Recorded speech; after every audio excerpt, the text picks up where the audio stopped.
Magandang umaga po. Narito na po maging ilagay ng panahon ngayong umaga ng Martes, April 7, 2026. Pero bago yun, baka pwedeng pa-like and share naman ang video na ito. Comment ka na rin kung taga saan lugar ka para malaman natin kung hanggang saan umaabot ang video na ito. Huwag mo din kalimutan na mag-follow at mag-subscribe sa ating Facebook page at YouTube channel. Sa kasalukuyan na tayo sa pag-asa, nag-e-extend pa rin itong ridge ng high pressure area at nakakaapekto sa may northern at central Luzon.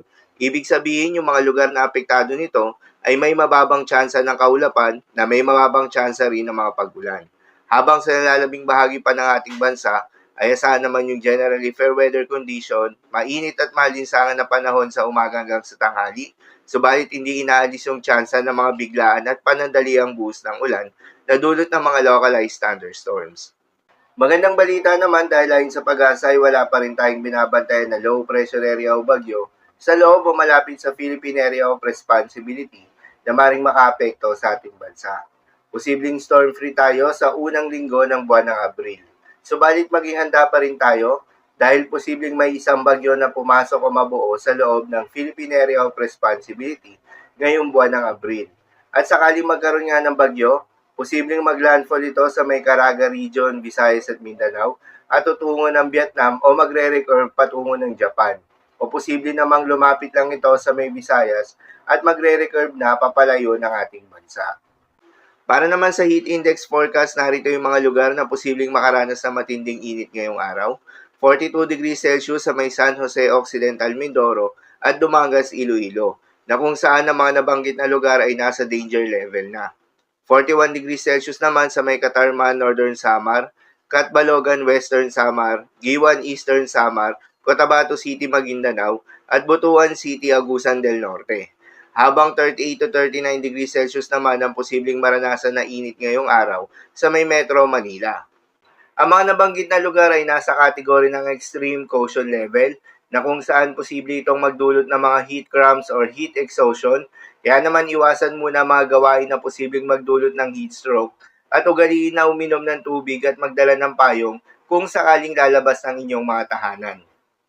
Para naman sa magiging lagay ng panahon ngayong araw ng Lunes sa Luzon, dahil sa epekto nitong ridge ng high pressure area, asahan sa northern at central Luzon, ang bahagyang maulap na kalangitan na may mababang tsansa ng mga pag-ulan.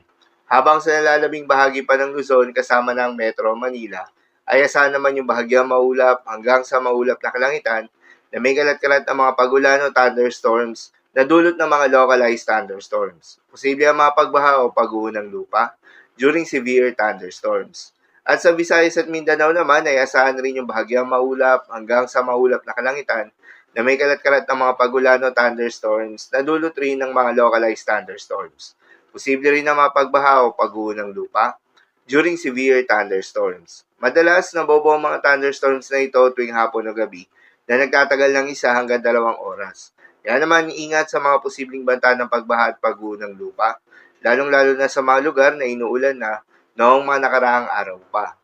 Para naman sa magiging lagay ng mga dagat baybayin, ayon sa pag-asa ay wala pa rin tayong nakataas na gale warning sa anumang seaboards ng ating bansa. Kaya naman malayang makakapamalaot yung mga kababayan nating mangingisda. At yung may mga maliliit na sasakyang pandagat, subalit iba yung pag-iingat pa rin, lalo na kung meron tayong offshore thunderstorms activity, asahan yung paglakas ng hangin at kakibat nito ay pagtaas rin ng mga pag-alon. So yun lang po para sa lagay ng panahon ngayong araw ng Martes. Keep safe everyone.